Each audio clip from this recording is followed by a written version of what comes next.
I've seen your comments asking how I make maps for my Minecraft world. So for today's Sunday Snippet, I wanted to go over my process for getting everything you need, planning what maps to make, and following through and finishing your maps so that you can use them for whatever purpose you need in your Minecraft world. Getting started, the first tool I recommend is MCASelector. This is a tool that you can use to prune chunks from your world if you need it, but otherwise, it gives you a good overview of your Minecraft world and its current state.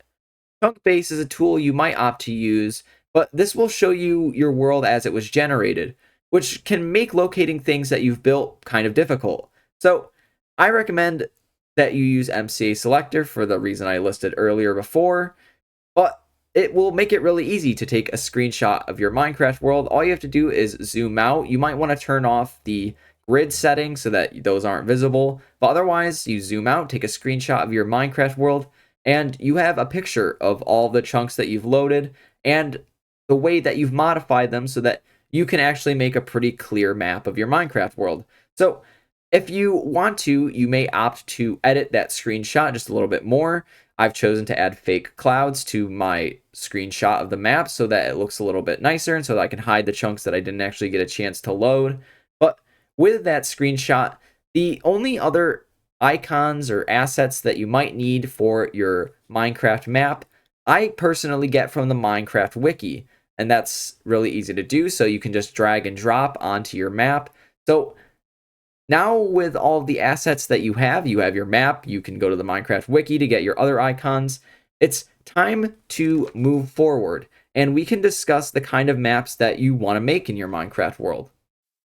Depending on whether you need utilitarian maps or want more lore or world building maps, this may or may not take more effort. But ultimately, for putting your map together, my preferred tool is draw.io, which is a free diagram tool that you should be able to easily set up because it only connects to your Google account, which I'm pretty sure you have. And I've used it in the past for software engineering projects. It's a really simple tool to add elements to, add arrows, customize smaller elements. You can add shadows underneath your icons. So in terms of practical usage, I think this diagram maker is probably one of the best ones you could choose. And if we're talking about the kind of maps you want to make for your Minecraft world, well, the first one I might recommend for you is a geographic map. The geographic map is probably one of the easiest ones to make for your Minecraft world. If you have a bunch of locations across your world, you probably want to name them. Either you have a large body of water in your Minecraft world that you cross the ocean all the time, or maybe there's just different regions of your world that you'd like to have a specific name for. This is your chance to maybe even add a little bit of outside games to your Minecraft world. So for example, I have the Indigo Plateau, I have Spagonia as the name of the continent, but you might have other locations that you name across your Minecraft world. For example, the Longa Desert to indicate it's a desert region. And maybe you have tons of mountains. So this is a good chance to name those different locations so that when you're headed there, you know exactly where you're going. And speaking of locations, if we're moving more into this kind of map mode, you may want to consider how in your Minecraft world, you've probably come across a lot of different locations.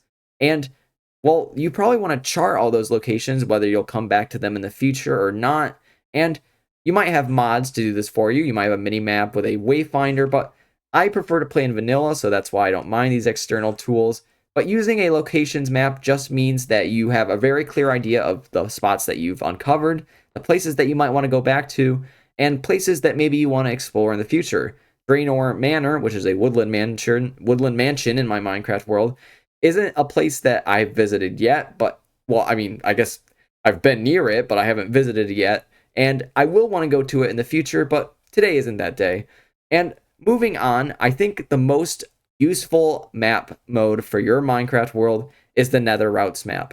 And for me, this is the map that I share with my friends that played on the server before to help them really easily navigate everywhere in my Minecraft world. Basically, most prominent locations in my Minecraft world are connected on the Nether route so that you can easily get from one place to another.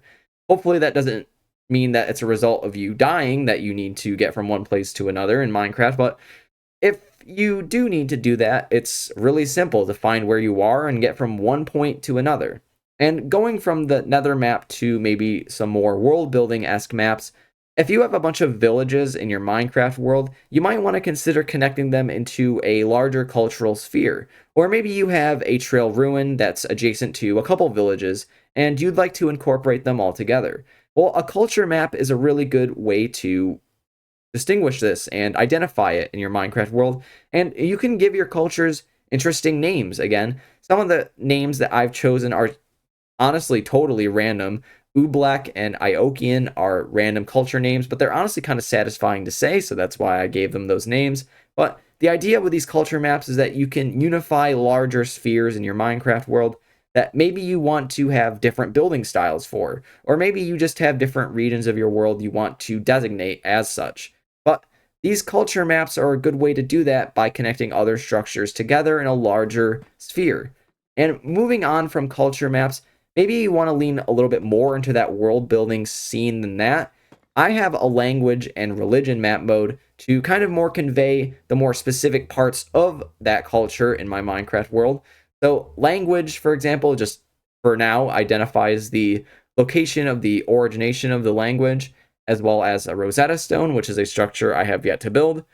And for the religion map, the idea here is that I've just identified all the different holy sites across my Minecraft world, but a religion map mode might not necessarily be the most practical for your Minecraft world. Maybe you have different locations across your Minecraft world that are natural sanctuaries that you would like to preserve. This is a good way to distinguish that for your Minecraft world. Different locations across your world that you would ideally like to preserve in their current state. Make that clear here and have natural sanctuaries as sort of like national parks of your Minecraft world. And moving on from these map modes, the last two that I've been working on recently are the farm and imperial map mode. Let's start with the farm map mode because I think it's probably going to be the most useful for a lot of you.